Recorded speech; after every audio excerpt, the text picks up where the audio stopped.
Okay, thanks so much for being here, and without further ado, Thanks. take it away. Okay, thank you. She's right, if I did even 2 minutes per piece, we're here 4 hours and 45 minutes. So that's not going to happen. As a teacher, we used to talk about student work all the time, put it up and talk about it. And you can learn as much from talking about somebody else's or watching what somebody's saying about somebody else's and bring it into your own work. So it's just a matter of interpreting what I do. As you know, last night I said I came in here and there was so much work, it was everywhere, just everywhere in the room and a little bit terrifying. So I walked around and for quite a while actually, just engaging with the work in a kind of a soft engagement with the work. And then I started slowly moving things around and started to really engage with the pieces and try to find a way to hold this all together. And I mean, a simple way would be I'll do it by color. Yeah, that would have been really easy, right? But I decided I needed to have big ideas because I love big ideas behind things. So then I found the one with the rear view mirror, and this is the one. Because we do have that backward view of historical events, our own lives, the shoulda, coulda, wouldas, and I think a lot of people in the United States right now are going through that. There's all those things where you think, how did we get here from there? What were the pathways? So I liked the idea of the piece, and I had a rubric. So I had the same things that I look for in everybody's work, so that at the end it was easier to find out who would get what prize, because I had the same criteria, and it made me remove myself a bit because I'm looking for certain particular things. So on this one, I mean, it scored really high on the concept, very high on the concept. And so you think, wow, if it's a one that was the key one in the exhibition, why didn't she get first prize? Well, because when I broke down the composition, there's a whole bunch of perspective things that aren't working. So like the road there's been an earthquake in between here and here. There's been an earthquake in the road and the side of the road is kind of shifted. Okay, so just simple things like that, but the concept was still amazing to me. And so this is how I started the exhibition. Then I started to go through all the pieces and look for any that could be something that we judge ourselves on. And there's a few that I scattered other places because of color, but this is the majority of them. So this one is where the Sask grain elevators are being taken down. I mean, we look back on that historically, should we have? Maybe not. But interesting enough, my husband runs, he's the, what's it called? He's the guy in charge of Water Ski Wakeboard Saskatchewan. And they got an old grain elevator for their clubhouse at the cable park in Saskatoon, the water ski cable park. And it's so interesting to be able to be inside one of those after. The walls are really, really wide, so they know nobody can break in. And you can see where the grain came down the chutes and things, and it wore out the wood, and it's made it so smooth. It's just like glass. It's amazing to be inside one of those. So they've been cutting them apart and reassembling them into something else. So I thought, for sure, that's looking in your rearview mirror. Of course, this was fairly obvious. It was fun. This one came wet. So that was a really intense moment. There's a little sign, this one's wet. And I didn't know anybody's name when I went around the first time. I did not look at anybody's name. I actually didn't look at anybody's name for quite a while because I know a lot of the artists and I didn't want to know who it was. And I was actually surprised who this was because she usually does more florals and trees and things like that. So I was like, wow, okay. And then, of course, we have Indigenous issues constantly that we grapple with as a society, as a group of people, in schools, everywhere. We're trying to fix that divide and do the whole reconciliation. So that fits with the rearview mirror. Then I thought this was, I don't know, is the artist here of this one? I wanted to meet her because I wanted to know if it was from the Ukraine. I'm assuming it's Ukraine. Okay, and this one I would have had much higher, but there's this whole contradiction in the piece that I couldn't hold on to. The geese are going to hit the side of the frame. If you're going to have something moving, always have it farther from the frame because they look like they're crashing into it. So if you're doing a bike, for instance, or a car, and it's going to be moving, don't put it near the frame because it looks like it's crashing into it. It creates an odd feeling. So the geese over here would have been, or ducks or whatever they are, would have been much stronger here. The other thing is, I thought she's leaving her country. That's what it feels like. But then I realized there's a chair. So then she's sitting. So I'm not sure what's going on. Where I actually showed Jessie, if she looked like she was standing and moving and walking, it's a stronger piece than with the chair. Because then it says that they're exiting the Ukraine. There's that emotion connected to it. So then this becomes more, oh, she's sitting on her deck looking at her garden. So that you don't know if it's a political statement or it's not. But I have it here anyway, because I got to put things where I wanted to. And this one is, of course, losing the family farm. Like my sister-in-law owns a farm, and it's a family farm, but that's becoming less and less in our world, where there's just, the dad and the son fixing the machinery. Now big machinery shows up on a truck, 8 or 10 of those combines, and boom, it's all done. It's a very different feeling than this. So again, the whole looking behind, shoulda, coulda, woulda. How would we not be losing the family farms if we'd done things differently quite a while ago? How would we not have issues with the Aboriginal people if we had done things differently long ago? So that rear view mirror, we often judge past generations with our sensibilities, which can be difficult to hold as a person, because you start to feel guilty for judging them, but then you feel guilty for what happened, so you don't know where to be. And so I used to say that to my students. You can't judge past generations with your sensibilities. You have to also be sensitive to what they knew at that time. We know so much more than they did. And I think we're way more empathetic. But also, I recently was reading something, and it said that people didn't think about happiness, and they didn't think about empathy and all of those things at that time. Everybody was just trying to survive. And right now, we don't have to worry about food, really, shelter. Like, there's not much we worry about in the world. Survival isn't one of them. So then we can say, oh, I'm not happy. Oh, I need this. Oh, I need this to be better. I need that. We always want something to be a little bit better. And the thing I read was just that they didn't have time. I mean, they were feeding big families. They were trying to keep things going. Just, it's a different time now. And then I have the car, of course, because we have the big automobile thing that could possibly go on with the border tariff thing. Like, who knows what's going to happen, right? And so what kind of car do you buy? Do you buy an American car? Do you buy a foreign car? Where do we sit with all that as a society? And, oh, this one's sold. That's exciting. And this one, I'm right now working on a series about the Pacific Garbage Patch, and I'm making an installation that hangs from the ceiling, and you actually crawl through it, and it looks like garbage and fish nets and all kinds of stuff. And so this is a soft political statement. You can take a landscape from something that's a landscape and just records or renders what's in the world. But you could also make it a bit of a statement to people seeing it by putting something small in, like something that doesn't belong. Like a plastic pail on the beach, because people leave plastic toys on the beach all the time, and they end up in the ocean. And then the plastic bits break apart, and the fish eat them, and then you eat them. There's this whole weird cycle of the things we leave on the beach, especially flip-flops. Like, you could have a pair of flip-flops there. Flip-flops take over the beaches in some countries, because they float on the water and fly off boats and all kinds of stuff. The other thing I wanted to work on was flow in the exhibition, so that when you looked, there was always kind of a pathway that's comfortable to follow. So from the door, you see the turtle. Then you see this beautiful glass piece, and it rides right into the polar bear. Okay, so it creates a nice flow. And this piece I came close to picking for sculpture. I absolutely love it. It's so interesting, and I love the way the glass is soft on this kind of woven area.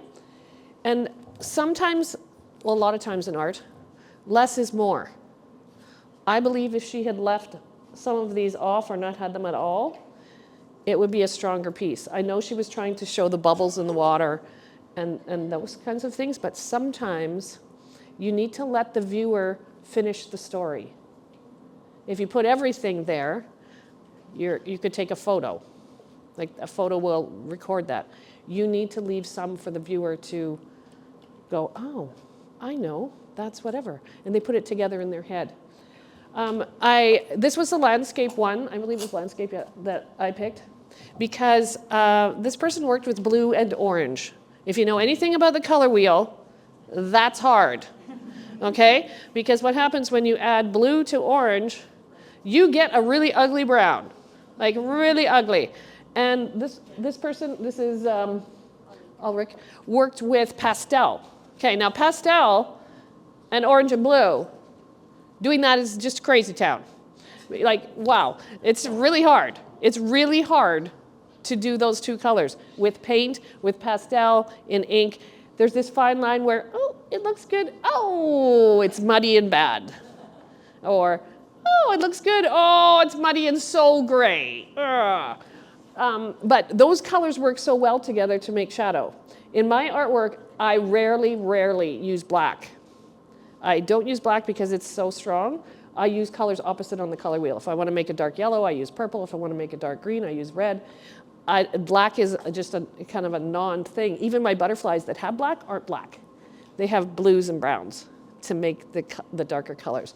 I find black makes a gigantic hole in the canvas, and it just feels dead. Black, warning, dead. Anyway, so that's that piece. And then, of course, I wanted the flow of the turtle and the water things, and then the polar bears by the water. Is this person here? Jason? Oh, that's too bad. Jason's has a really good grasp on light. He also has a good grasp on how to reflect the light from another object onto something else. Like the snow reflecting onto the polar bear. So he used basically all the colors of the rainbow. And so many people, when they try to do snow, forget that snow is actually a reflection of everything around it. And so you have to capture that reflection. And it takes a lot of layering. It takes a lot of thin layers. Like you don't put on a solid color, you put on a thin layer, and then another thin layer, and you just keep building. And he did exactly that to build this fur. It's gorgeous. If you come up close, you'll be amazed at the loose brush stroke that he used. He didn't define everything, but he has so many layers. When I print, with my printmaking, I do some prints that are 60 layers because I want that glow through of the other color. And most of my layers are very transparent. I want that other layer to glow through.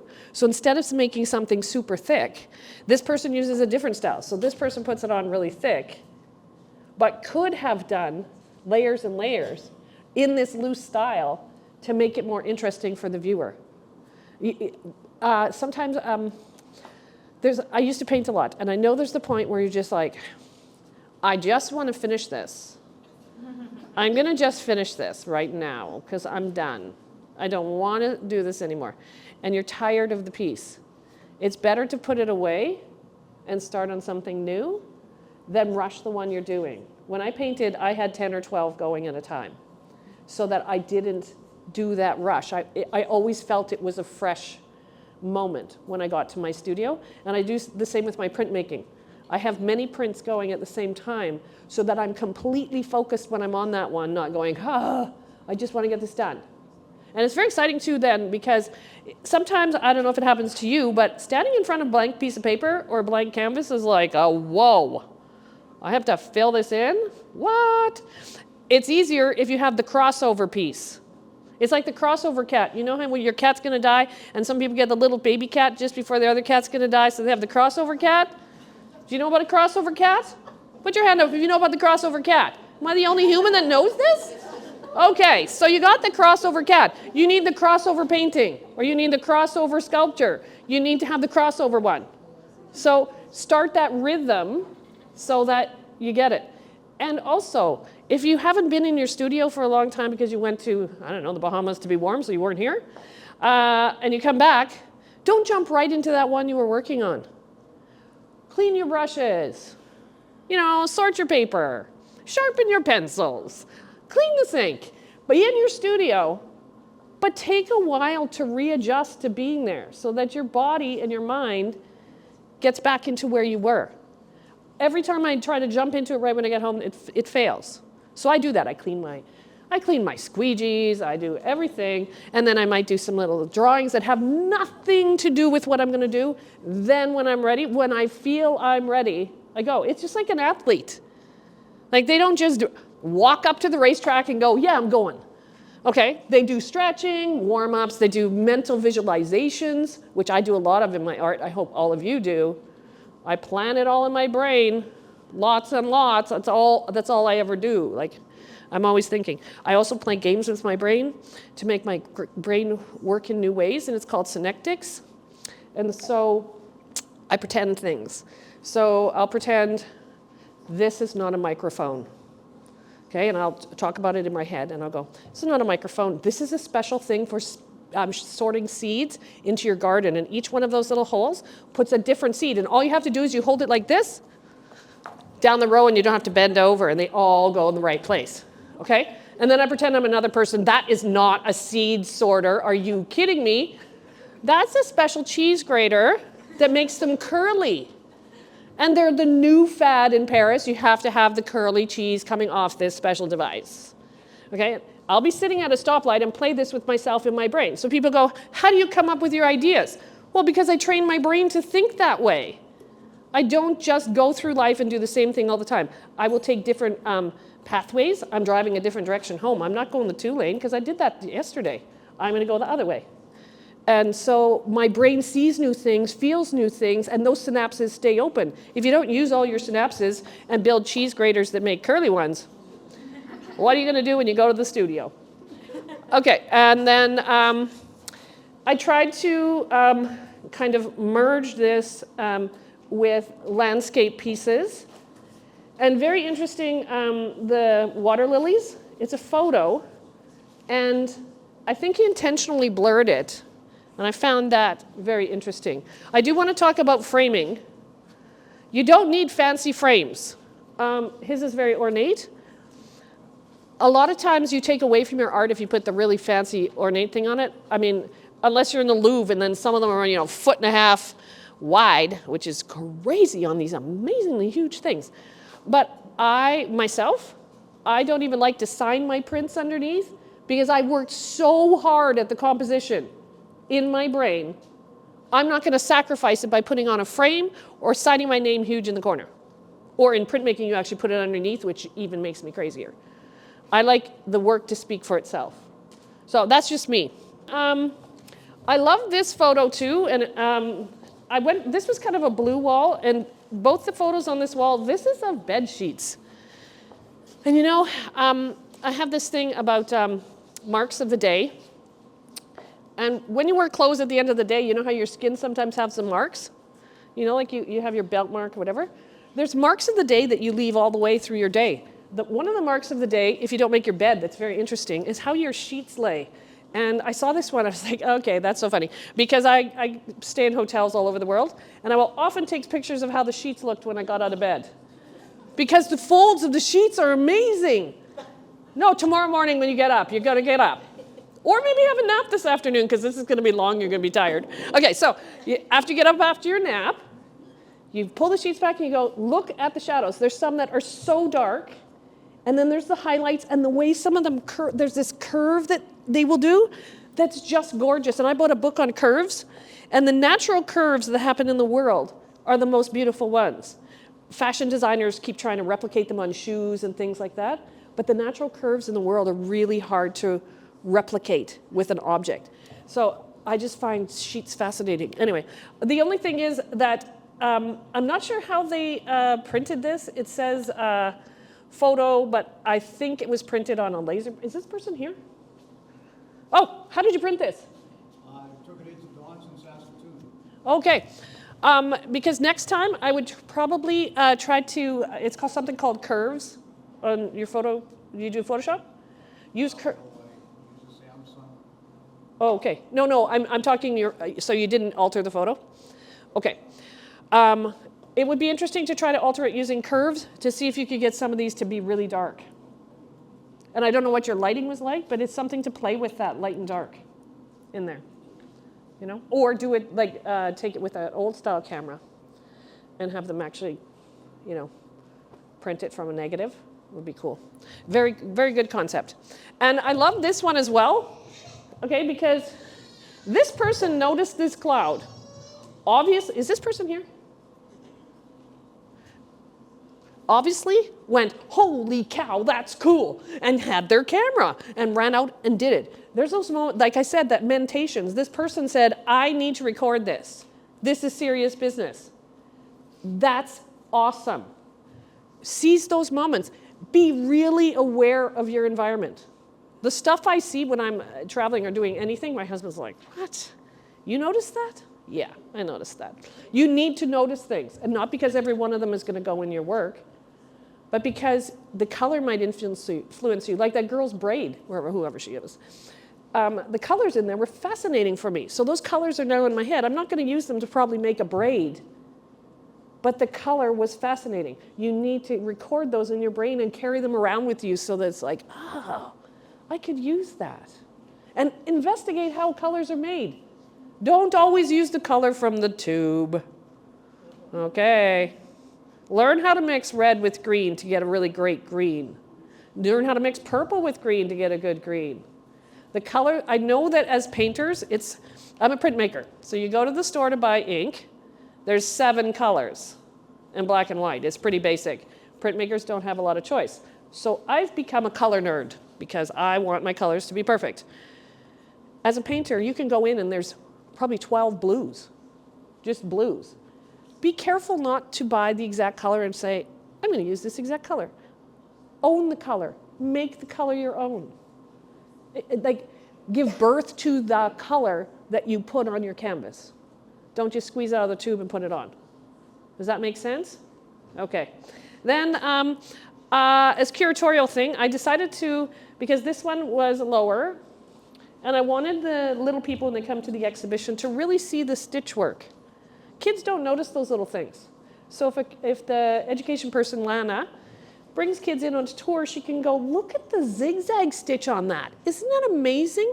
And then have kids think about, how does a sewing machine work? Just put that question in their head. You don't have to answer the question, but put the question there.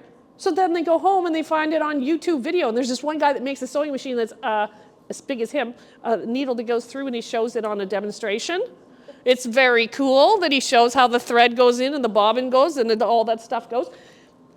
Be curious. We want our young people to be curious. You need to be curious. You know, do you know how a sewing machine works? Who knows? Lana knows. You know. Okay.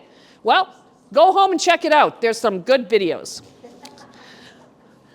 Okay, and sculpture-wise, I love this piece, partly because it has a message. It has a concept that's strong. The concept being the loss of this kind of photo. You remember when you used to carry around a photo and you go, check it out, and it was real. I was at a wedding not that long ago. No, actually, it was a funeral. I was at a funeral, and they were looking through old photo albums, and somebody had had too much to drink, and went up to the old photo album and went, trying to make the photo bigger. It was super funny. It was my nephew. It was super, super funny. The whole way we look at the world has changed. And think about maps. Okay, we don't see the whole picture anymore. We see this little bit. So then people are lost, but they know exactly where they are.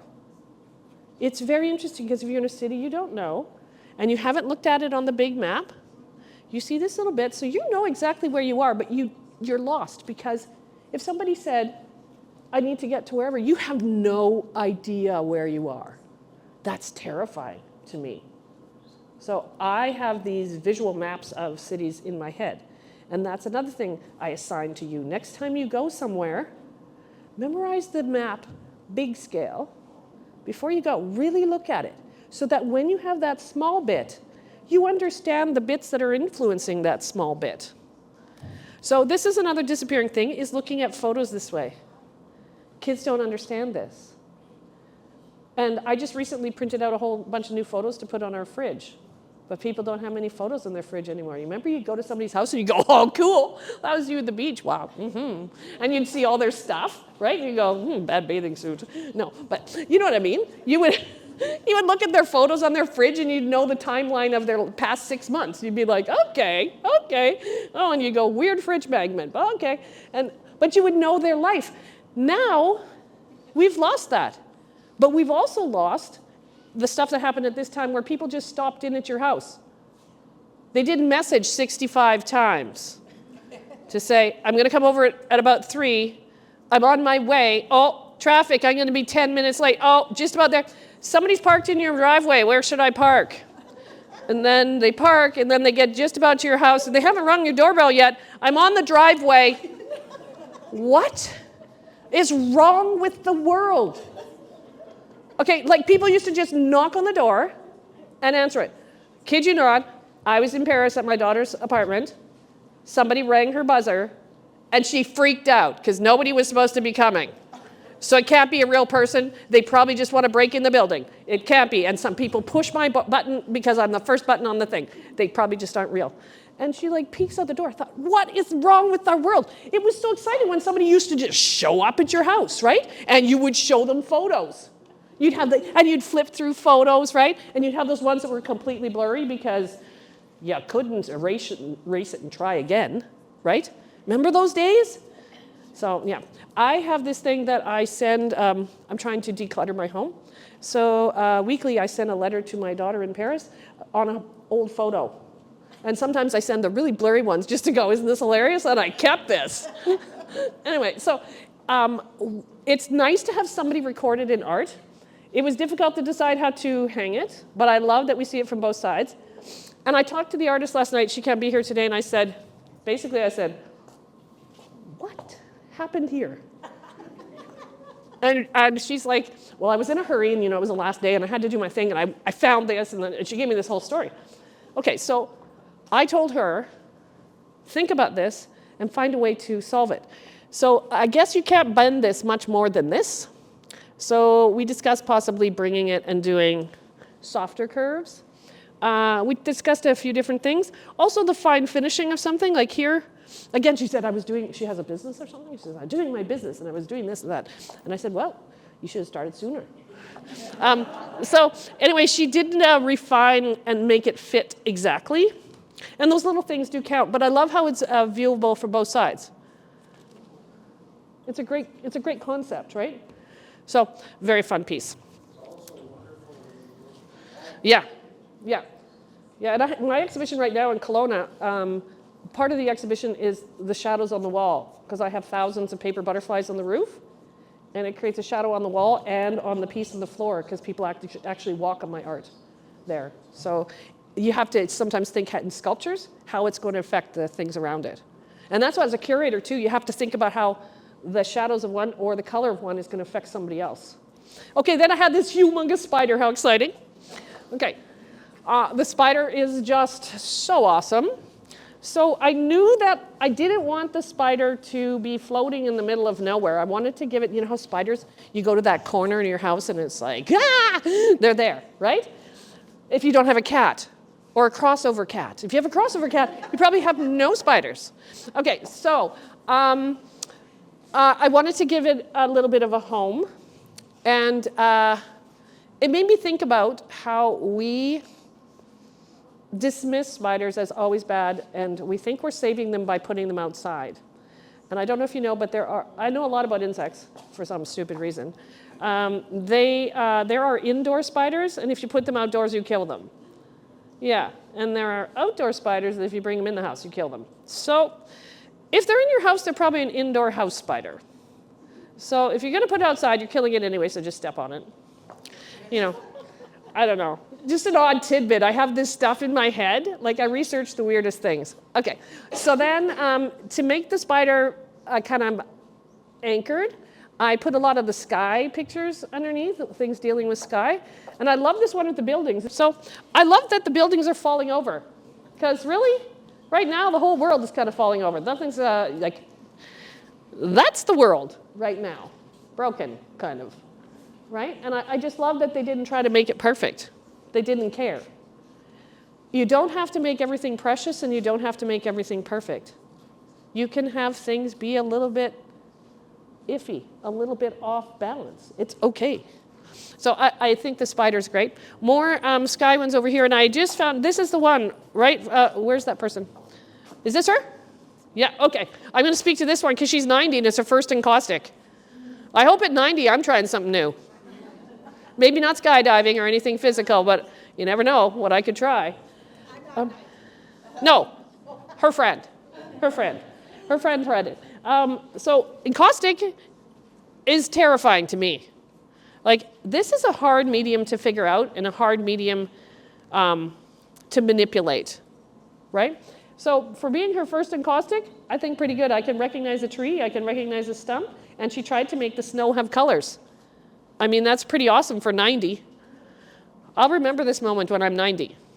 I will. And I'll go, what am I going to do? I don't know. That's interesting. It's interesting to have that need to create later, that much later in life. That's very fascinating to me, right? It's like when people ask me, when did you become an artist? Well, I was born, and that's it.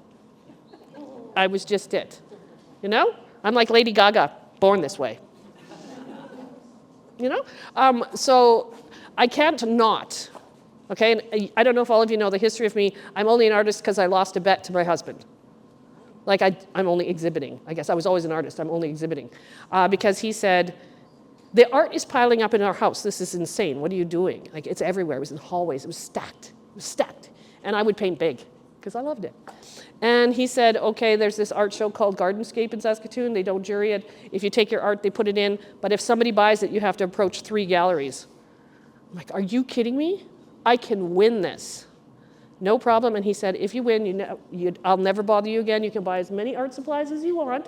And you can just stack them up. We'll rent storage. I don't care.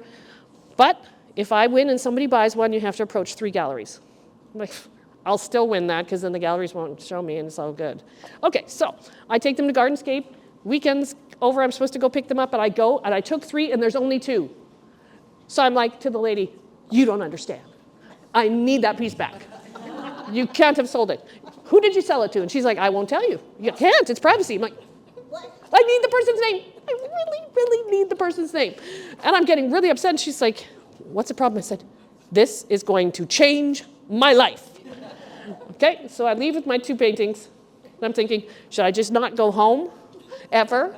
Like what? Okay, so I arrive home with 2 paintings, so I lost.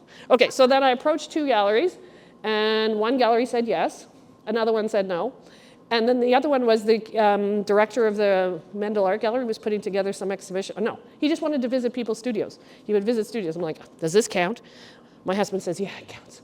So perfect case scenario. I have my time, he's supposed to come, he doesn't show up. I'm like, yes, it's over, I'm done. And then I asked my husband if it counted, he said, of course not, you didn't talk to him. So then I got to phone up Gilibert and say, hi, you apparently forgot about me. And he goes, oh, no, a meeting went over, and this was before cell phones, when you called and said, I'm on the driveway, I'm parking, okay, so we set up a new time, and he came, he saw my studio and whatever, and then about, 4 months later, he sent me a email and said, it's showtime. I'm like, what? Insane. So I'm just an accidental artist. And so, make art. Get it out there, try. And don't hold everything precious, just keep going. If only every 10 ones turn out good, whatever. This one I love, is he here? Who's this person? Laird? No? Okay, so this is a good one about color. Are you ready? He has fantastic color in the foreground, okay? The background, because he was working with blue and orange, got muddy sometimes. Can you see the spots where it's kind of muddy and flat? Okay, he could have avoided that if he painted the background the bright colors like the front, and then did washes over top, because he could control the washes more than he could control the other color. And it's called, I use it in my printmaking. I'll do 12 layers of a certain color, like if I'm doing grass or whatever. Or right now I'm doing a red chair. So I think I have 12 colors on the red chair. I'm going to do a linking layer over the whole thing, a really transparent red at the end, to link it all together. And it creates a softness and a fluid motion inside of it. And I know that's what he was trying to do, but he could have done that too with a wash, a light layers over top until he got to where he wanted to be, instead of trying to get there instantly. Do you know what I mean?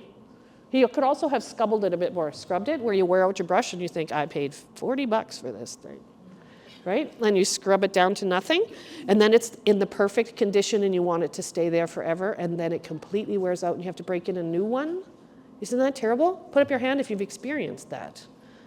Yeah, terrible. Squeegees is the same. Okay, so this piece is great because it's very much like choreography. I used to do a lot of figure skating and choreography stuff. You do something twice, and then the third time you alter it. Okay, so if this is me doing my dance thing, you would go, that's 1, that's 2, that's 3. Okay, so you 1, 2, change the third one slightly. It's slightly the same, but changes a little bit. Okay, he does this in a fantastic way. He has very similar things, and then one very different. Similar, slightly different. Like there's just subtle changes he makes to his shapes. They're the same, but they're different. You know, and if they were all the same, if he had made these exactly the same, the piece wouldn't work. So he altered that. Always think of that third one. That was always what we did in dance or figure skating. Always the third one, slightly different. Change it a little bit. It'll make your composition stronger. I also loved that he had these linking dots. You don't really notice the dots until you notice the dots. Okay, and what an expert thing to do, to make people notice that small thing that surprises them, right? Because did you notice the dots until I pointed out the dots? No, right? So that's skill, that's technique, knowing to place those there. I also like the round thing. It's hard to do something on the round. Okay, so this is where I change themes. So I'm going to kind of go over this way, okay? So this was my second piece that I found that I thought will be a pivotal piece for an idea in the exhibition. So I tried to find things about memories, where we record memories, we try to hang on to memories for a long time, and we don't want to give them up, and that's why we have all that stuff in our house from our children, like the drawing they made in grade 2 that they never want, but you can't get rid of because it's special. Got that stuff? Yeah, I know. So that's what this is about. And is Cheryl here? Oh, that's unfortunate. Okay, Cheryl's is beautiful, this reliquary. The color on it is stunning. But I was talking to Jessie when the exhibition was on. Again, I probably would have had her in a different category winning. But this finishing here on a point changes how everything looks because she integrated a point with all the round stuff. And it also doesn't finish the shape, so it's the first thing you see when you look at it. So close your eyes and then open them. You're going to see that first. You're not going to notice the color of the piece or this piece. Your eye's going to be drawn to that unfinished space between those two things. So even if she had finished the space or made that round instead of pointed, I'm not sure, you would have to try. And it's a good trick in your studio to close your eyes, open your eyes, close your eyes, open your eyes, or squint at your pieces. When you squint at your pieces, you can really see if you have enough contrast, light and dark. And opening your eyes quickly, try to find what you see first. Is that what you want as your focal point? If that's not your focal point and you see it first, you've got work to do. But if you see it first, that's a winner. You need to decide what your focal is. So for me, the focal isn't here, and the focal should be here or here. Okay, so if I take this away, or if I connect this, okay, now close your eyes and look again. Connecting it just changes where you look, right? And you could try, when you're there, you could just experiment, but put a little piece of paper or something, just something temporary so you can test. I do a lot of testing. When I do my printmaking, I often print on the flower store cellophane, you know, that they put on flowers. I'll print my color layer on that, then lay it over my piece and take a look at it so that I know if the color works and I know if the shape works, I know if everything works before I even try. So she could have put something here to see, should I connect that? But it is still a beautiful piece, and there's little things in there, just so you know. And I love the idea of putting more memories in.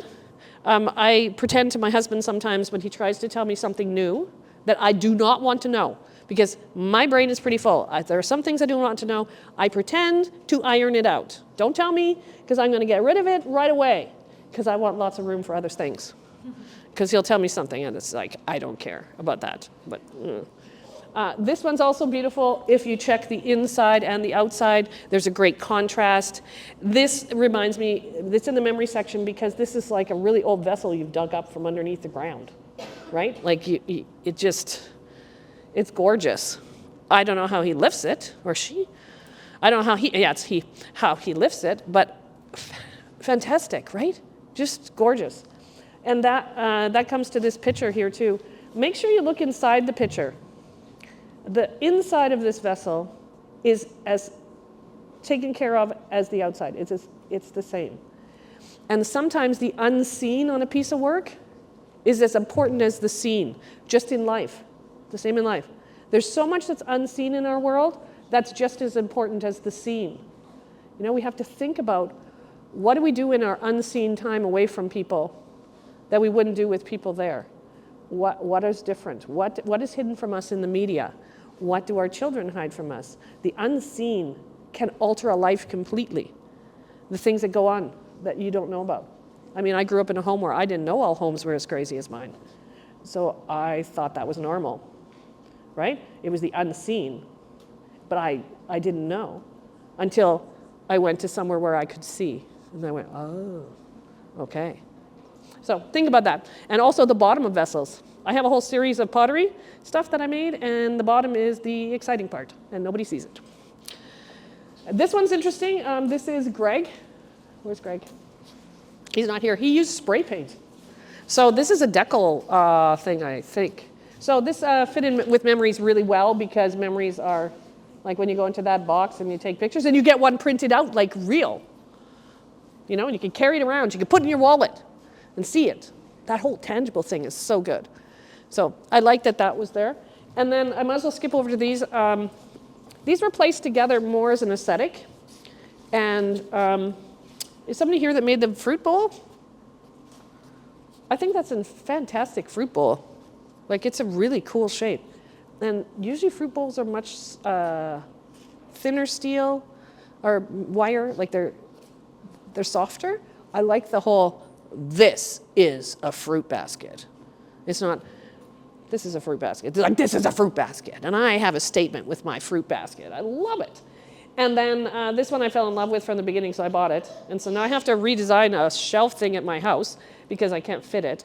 So my husband said, you bought something and now we have to retrofit the house. Yes. So he said, well, that's smart. Yeah, you're so smart. But actually, that's a real compliment. People have bought my work before and then said we painted the wall because they didn't. Some people come to me and say, I need something to match my couch. And I'm like, you can leave now. Okay, they'll come to buy something in my studio. I want something blue to match my couch. We're done. Thanks for coming by. No, really, I'll ask them to leave because I don't make art to match a couch. If you want my art, you buy the art because you love the piece, you love the idea in the piece, and you can't live without it. And then you paint your walls if you want your walls to match the piece. And I have people do that. And there's this one person in San Francisco that pulls the curtains every morning. She's afraid the thing's going to fade. Anyway. So I love the piece because it's such a contrast. The contrast here is powerful. The smooth against the really sharp quills and the little dots inside. And I got to lift this up. It weighs nothing. Okay, the fruit bowl weighs a ton for the fruit. This thing weighs nothing at all. And I wanted to know how he got this so smooth. How many coats of paint was that? And did you spray it on? Were you in a car shop doing this? Is that the color for the Volkswagen something or other? I don't know. But it gets this beautiful glow that changes as you walk by. So yeah, we're building a little alcove for this thing. Yeah. Super, right? 11 coats of paint. It's 11? You're here? You're the one? Yeah. Oh, sorry. You're 11 coats of paint in a car shop? Just like spraying it on? Airbrush? Airbrush and just hanging, rattle can. Okay. I'm very interested to see how this will arrive at my house packed. Like, how do you ship this? Some of my stuff I have to ship floating, so I make like hammocks for my work. So I don't know. Good luck with that. Already got it figured out. Okay, good. Okay, good. This is still then this became the memory section again. And of course, we're all drawn to take pictures of nature all the time because humans are very connected to the earth. We're organic, the earth is organic. You go to the forest, right away you want to take a photo. And do you ever look at that photo? Probably not. So it might be just better to stand there and look at it. But you'll see people in nature taking photo after photo after photo after photo. And you think, what if you just sat down there and touched it or smelt it or laid on it? Did all of the things to record it with all of your senses instead of your iPhone? Right? What if we changed that way? I love the composition in this one, that it's on an angle. But as a photographer, cameras make it hard to be a good photographer, SLR cameras, because they have that grid in there, in the middle. They have the wire grid that says, put it right in the middle. It's really hard to resist not putting it in the middle, because it kind of coaches you to do that. And really your strong composition points, if you break, do you all know the rule of thirds? Okay, good. I'll just explain it for those that don't. The rule of thirds, you break it into thirds this way and this way. Those 4 spots where they cross are your strong compositional points. And actually, it depends how you read it as a person, which one you're attracted to first. So it differs. But I love that it's not right in the center. I also love that it's on an angle. Okay, because the tendency would be to get this to be flat. That's a tendency. So they fought all the tendencies from the SLR camera. Good for them. This is one of our few watercolors, which is great. I don't know why there's no watercolor in the exhibition. And here's where I announce next year there's a new prize. It's called the Monique Martin Sask Printmakers Prize. It's a $100 prize for printmaking. And I'm giving a printmaking workshop coming up. So we don't know the dates yet. Lana and I are working that out. But there's no printmaking. And there's hardly any watercolor. What's up? What happened? No answers? I'm confused. Yep.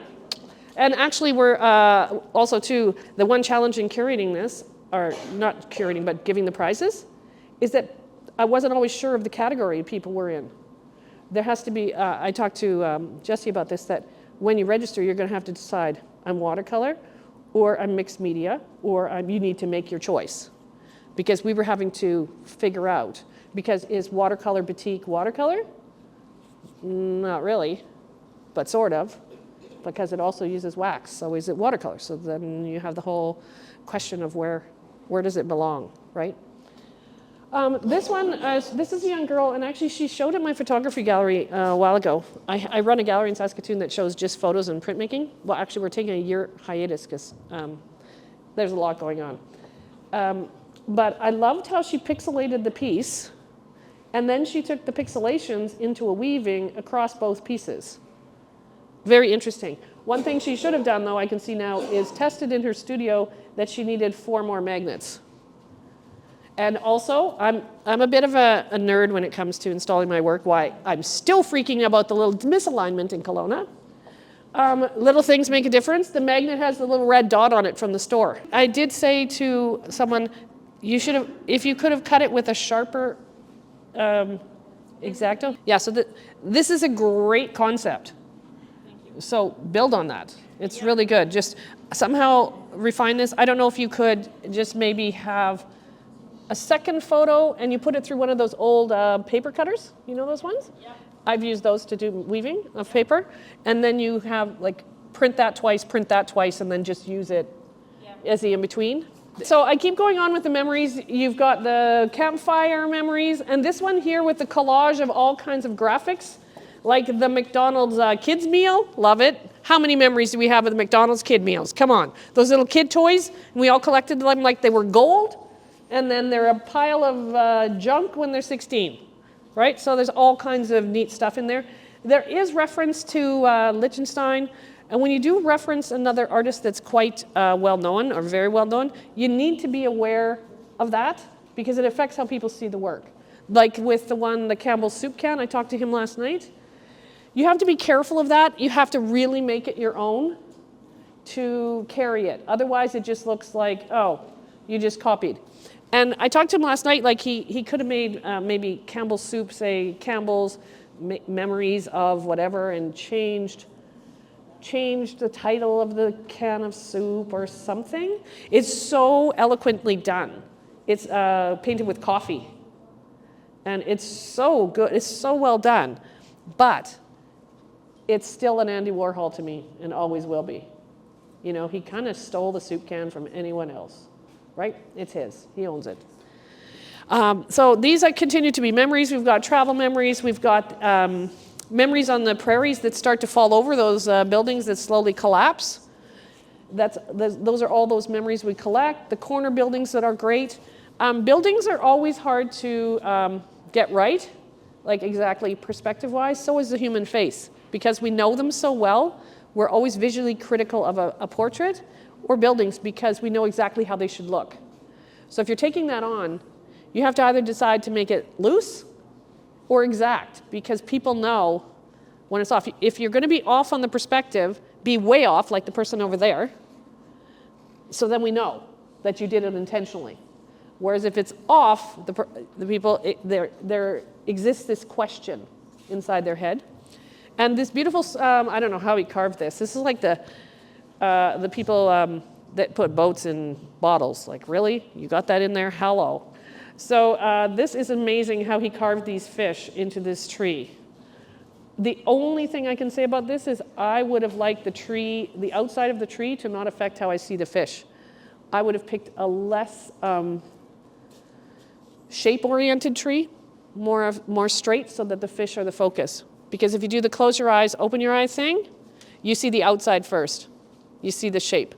And the shape keeps infecting how you see the fish. Yeah, the closing your eyes and opening your eyes trick is very good. It works a lot. Okay, my microphone's going again. Ooh. Okay, and here's Heike. Last night, she was here. And I insulted her completely because I said, do you have a piece in the show? Okay, and she says, yes, but it's not my normal stuff. And then, because I didn't go with your names at the beginning, I just went with images. I didn't want to know who made what. This is hers. And I didn't know that till near the very end when I started going through and doing the rubric.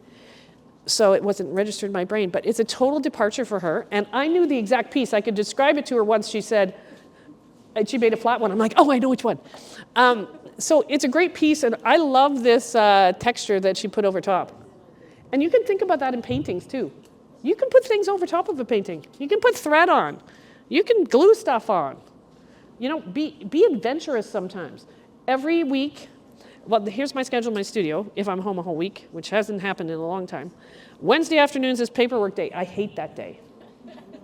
And that's a day I schedule if I have to do a Zoom meeting or whatever. It all happens on that day. So it's all over. And then on Friday mornings for 3 hours, I just play. I have no want of anything working out. I just try stuff.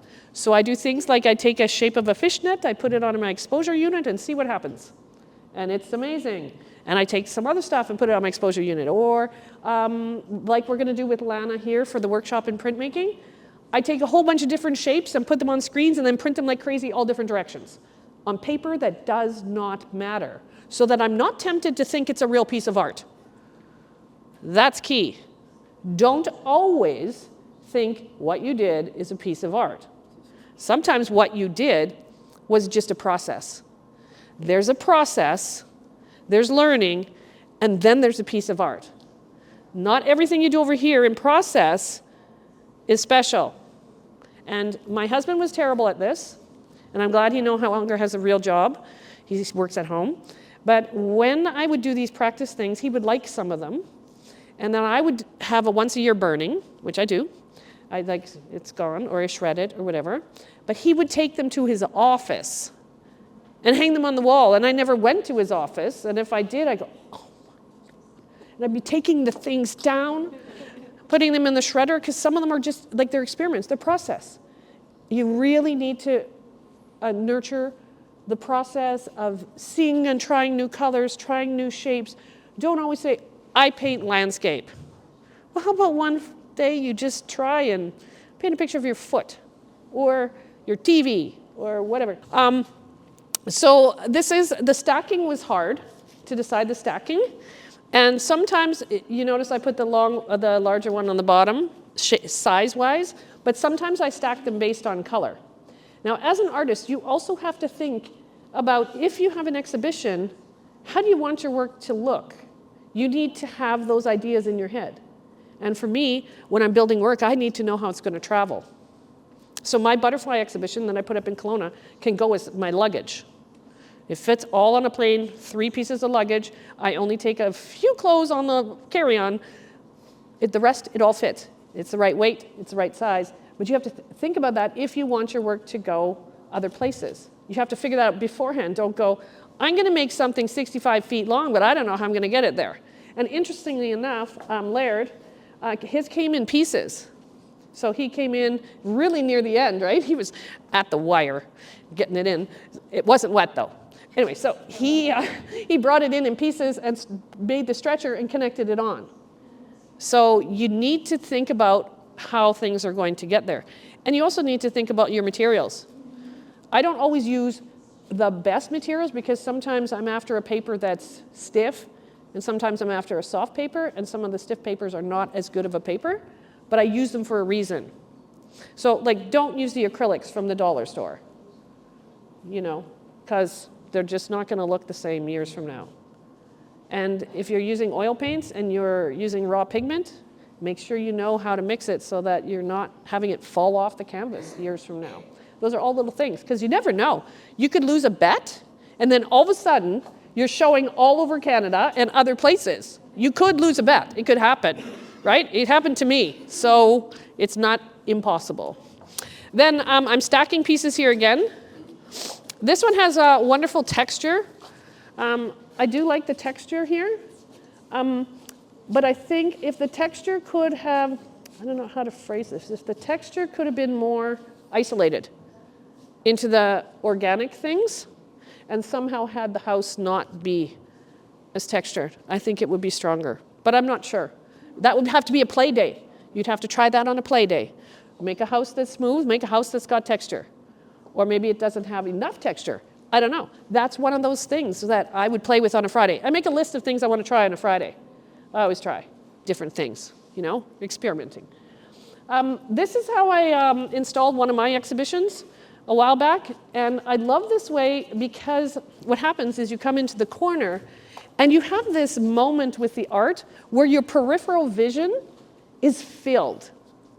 And I love that. And I decide all these things for my exhibition when I'm making the work. And I love it here. It just creates this intimate corner where you don't have to do the shuffle, the gallery shuffle. This one, the shuffle that you do all the way around. You don't have to shuffle. You're here, and you can enjoy all these pieces at the same time. So this was really an installation about how the viewer would enjoy the work. This one, I had in line for the color prize first. Is the photographer here? He was here last night. Okay, so these I think are onion bulbs, but the color on here is so subtle and so beautiful. That's noticing. He really noticed, it's a he. Yes, okay. He really noticed the color and captured it. And that's hard, a photo, to get that in a photo, and to not always go for full color. He went for hardly any color, but not black and white. Yet he still has the deep tones and the light tones, so it works everywhere. And the composition is excellent. Like, you can feel the weight of that one on this one. But this color in here will stay with me. And there's a color in Jessie's that's very similar over there, but we'll get there in a minute. But she has this yellow line that is so subtle. It's like the dots on Laird's. If you don't notice it, you don't notice it.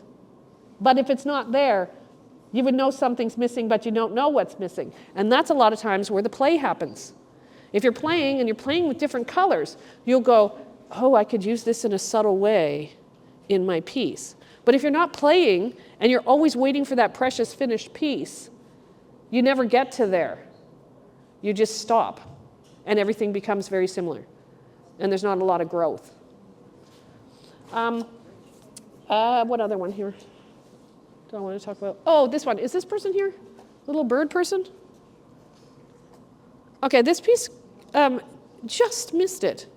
And it's so sad because it's a really great concept. So bonus for them that they took the photo, probably a iPhone, but still, they whipped out their phone to take pictures of these birds.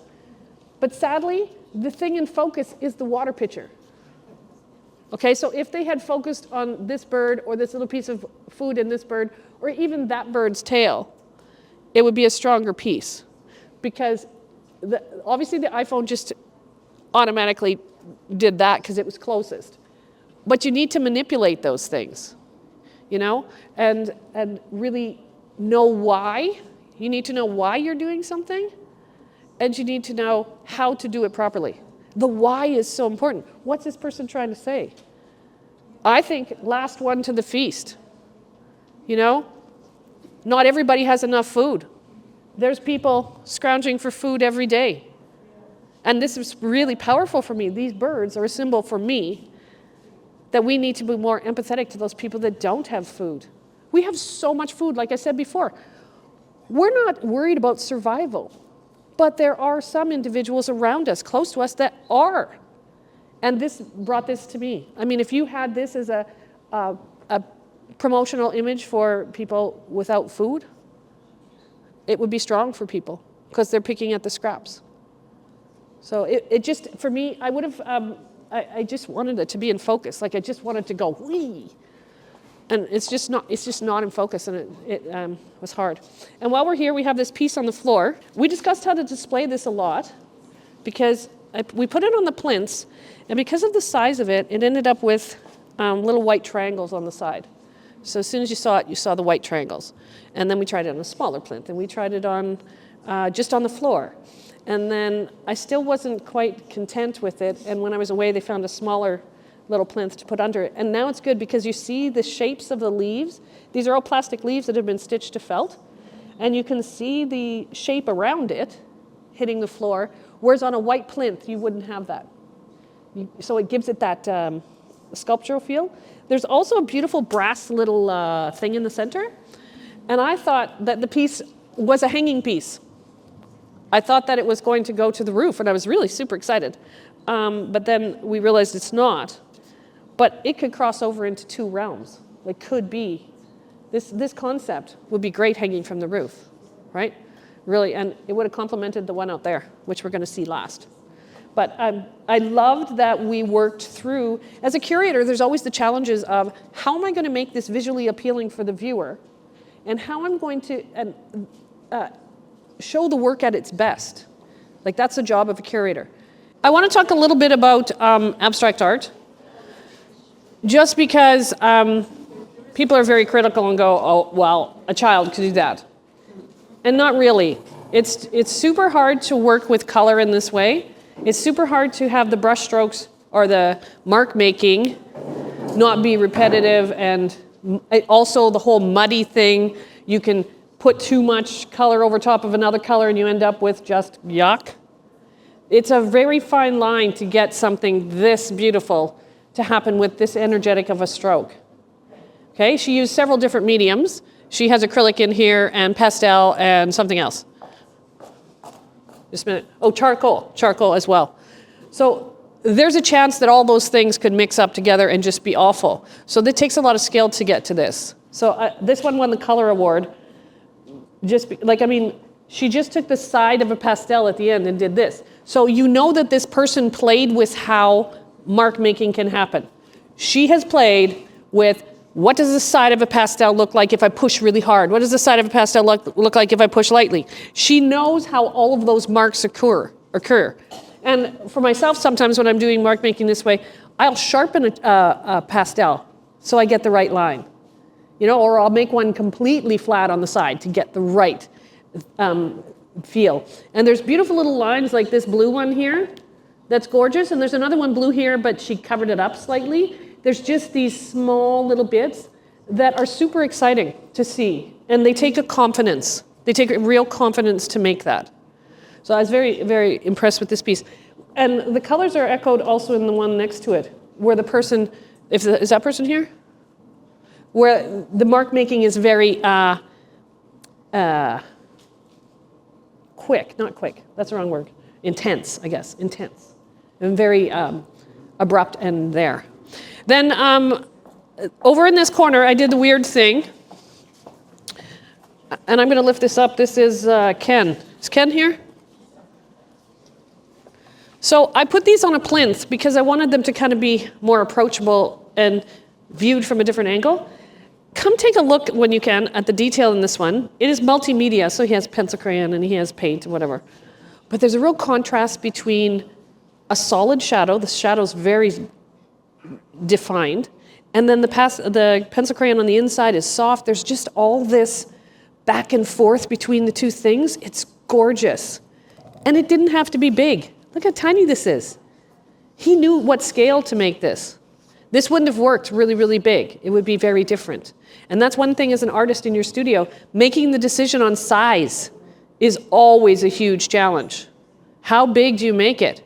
How small do you make it? Because like with my work, one of them I made a 22-foot long beehives. So it would pretty much take up this whole wall.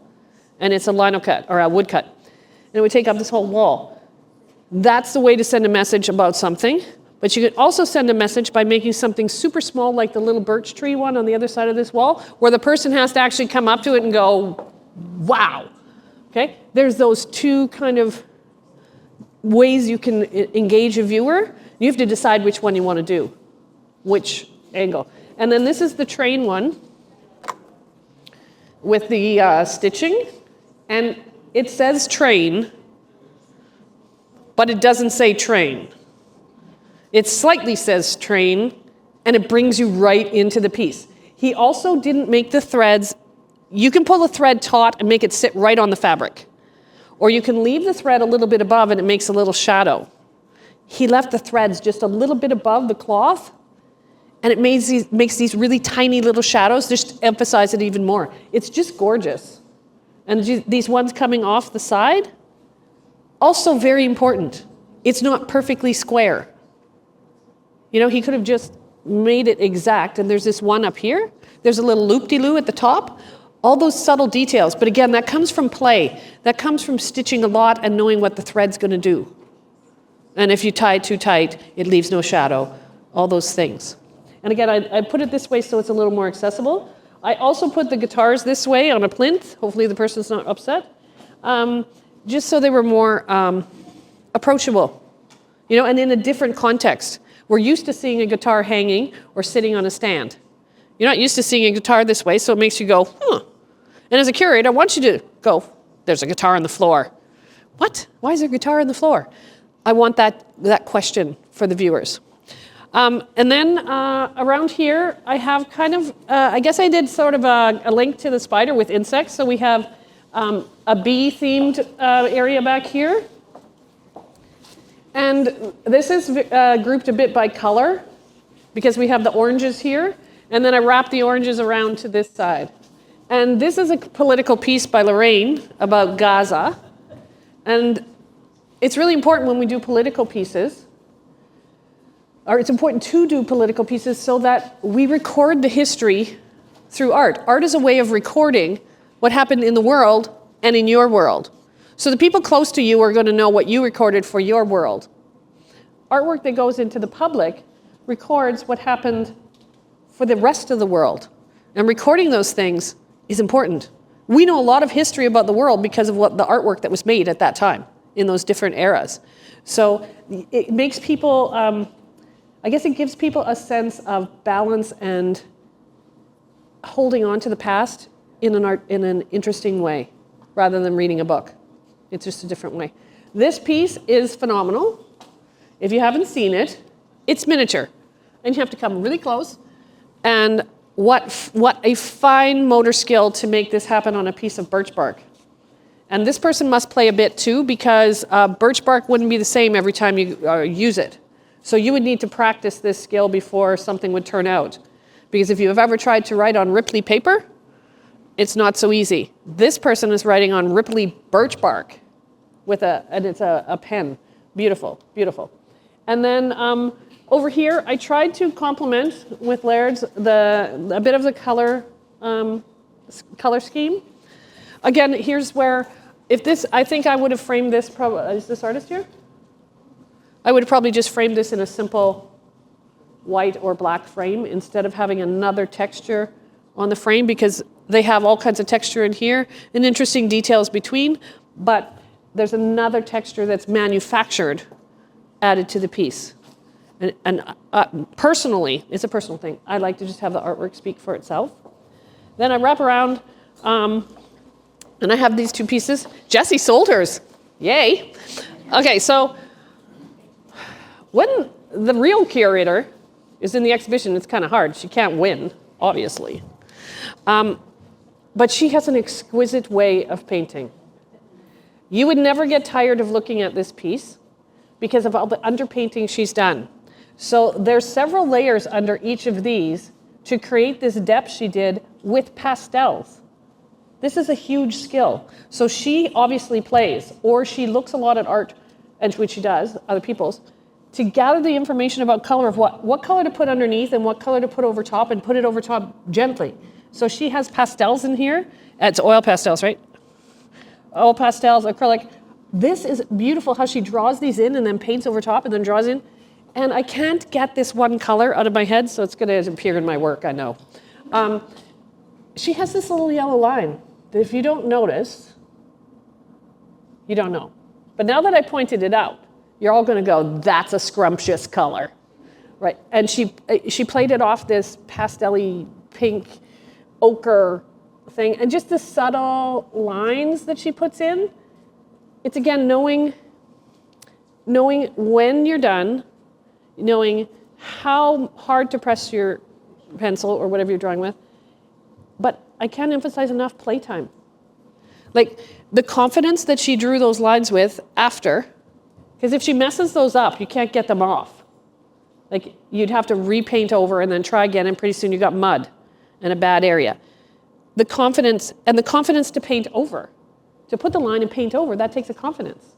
And to put a color and paint over takes a confidence. And look at this yellow again, echoed on a triangular composition over here around the chair. Look at that, it's just gorgeous. And this one little yellow one right here, fantastic. She intuitively knew, because of her experience, to pick that yellow.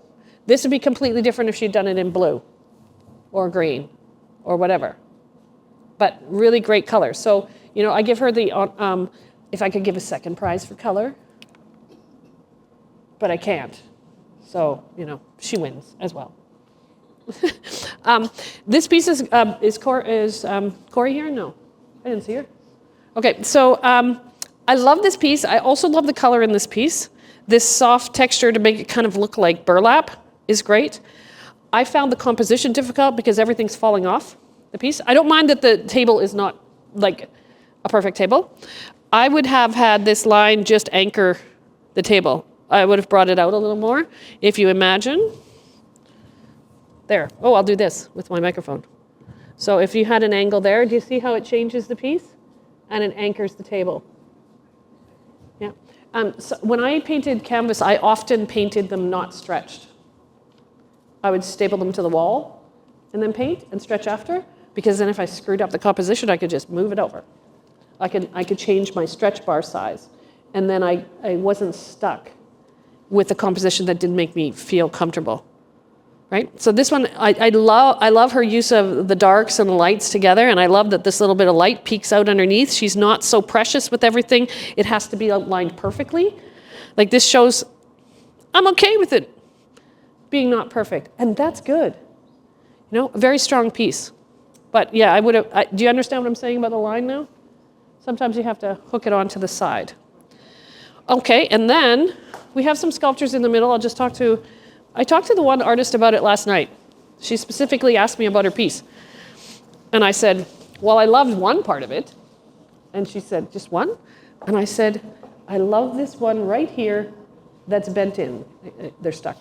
Anyway, she made a perfect pot, or tried to on her wheel, and then she said it was an accident, bent the edge in. And she thought it looked okay, so she kept it in. I think that's the best one. We are so accustomed to everything being perfect that the imperfect one is so beautiful. So I can imagine a whole vase of these with the little dent. The little dent is exquisite, right? Whereas I'm not engaging with this one as much, or this one, or even the bird. I didn't notice the bird for a bit, actually.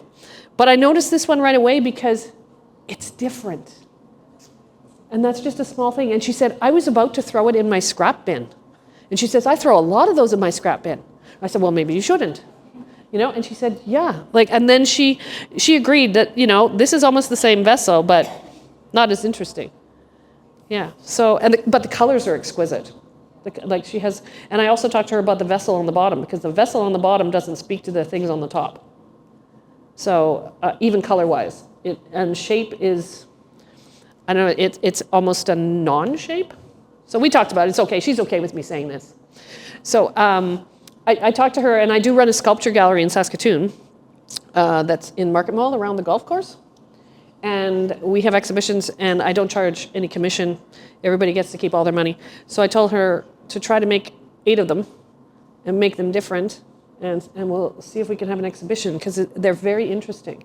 And for anybody else sculptor, I've talked to a few of the other sculptor people, like you, about exhibiting at my gallery. And a year from now, my photography gallery will be opening again. So if you are one of the photo people and you have enough to put together an exhibition, contact me. And I have a committee, and we figure out who fits in. But and the sculpture gallery is booking into 2026. We're very popular because the artists get to keep all the money. And we do sell quite a bit. Like the last exhibition, we sold 4 or 5 pieces of artists' pottery, which is great. And usually it's somebody who's never bought work before. They go, how do you buy art? I'm like, well, first you called me. Good. I'll meet you at the mall. You give me the money, I'll give you the art. Oh, it's that easy. Yes. But it's, putting art in public places is very powerful, because people aren't accustomed to seeing exquisite pieces of art in a shopping mall, right? It's accidental art happenings is what I call them. And I think they're very powerful. So I think that's all the pieces that I was going to talk about. But any questions? Global questions? Yeah. So I always think about, are there things that you can kind of tell or feel that you can intuit, like, about our community by seeing all of the works like this? Like, you definitely flagged the fact that there was no printmaking, and a lot less watercolor this year. But do you feel, how do you feel this show? Well, I thought about the watercolor thing on my break, and it might be because people are now using watercolor as their playtime in their studio and use it only for sketches, because I only do watercolors as sketches and color things. I don't do them as a final product. So that might be it, why there's no watercolor. But yeah, the absence of printmaking is surprising, because printmaking is quite accessible in your own home. Lino cuts are easy to do in your own home, and you can really, you can make little ones and really perfect your skill. And the multiples is awesome, because if you mess up one printing, you can make more. It's easy, right? And printmaking is accessible for collectors as well. Prints are not as expensive, and it's bonus for me because I have multiples of things. I can have them in more than one exhibition at a time. So that's always the other bonus of printmaking, is you can have them more than one place. Whereas a painting, it's like, I got one. I'm glad that everybody did very original work. They really engaged with their medium. And people took lots of risks here.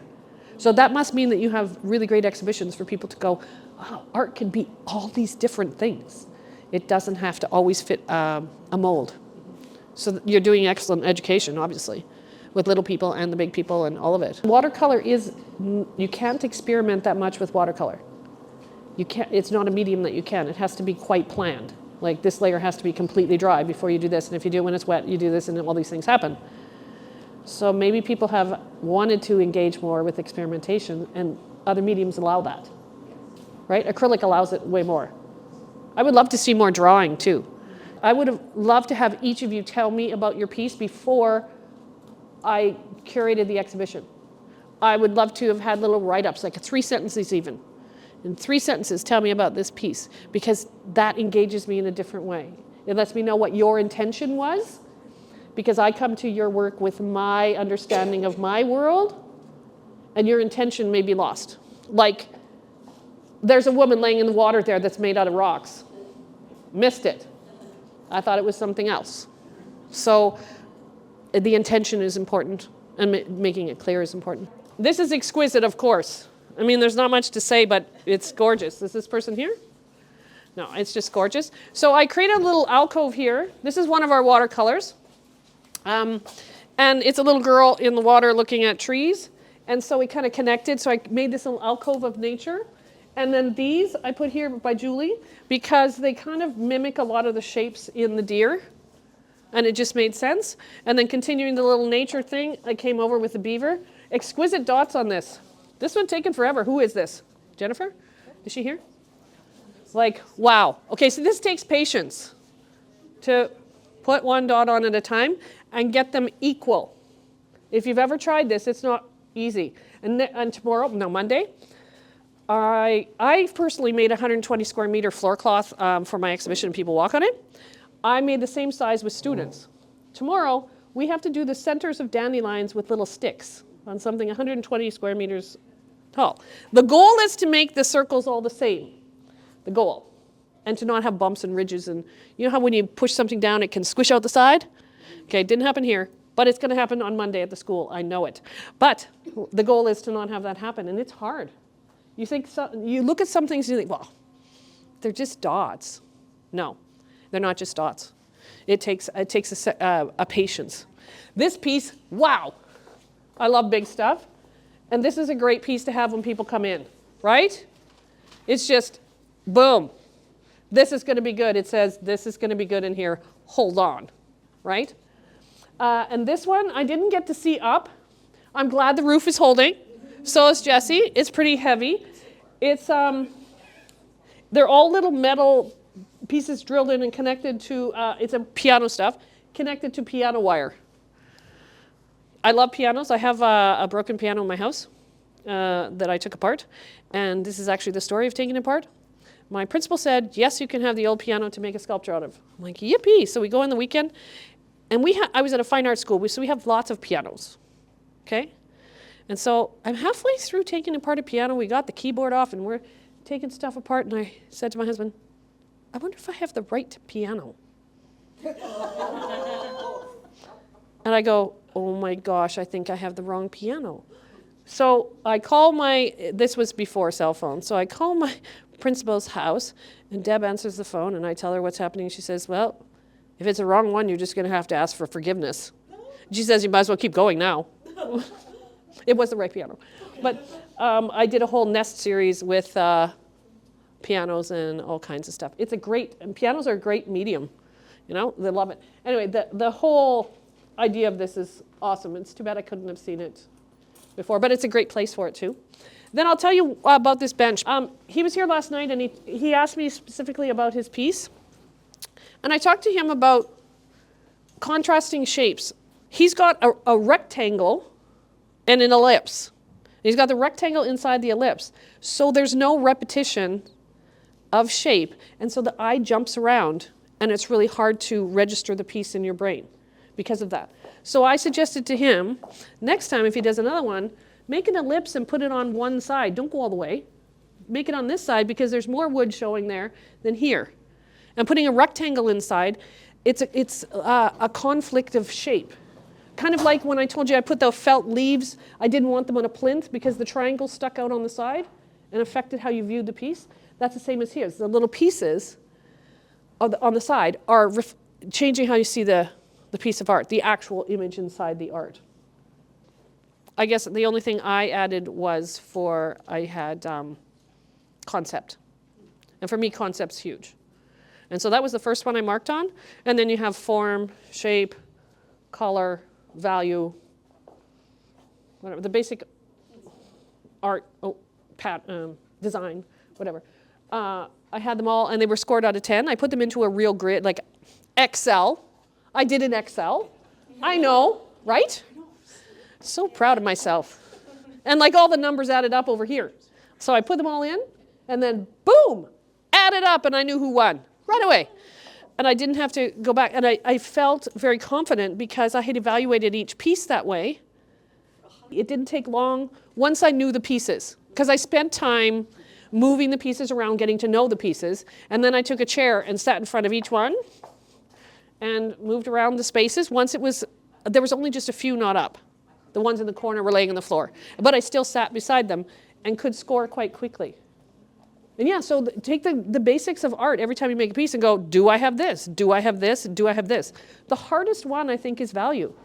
Having the super darks without having black, and then having the lights, which Jessie did really well. The person with the abstract did really well, where you can see the super dark, but Jessie's, even though it's a pastel piece, she has that tone that's way over there, but still light.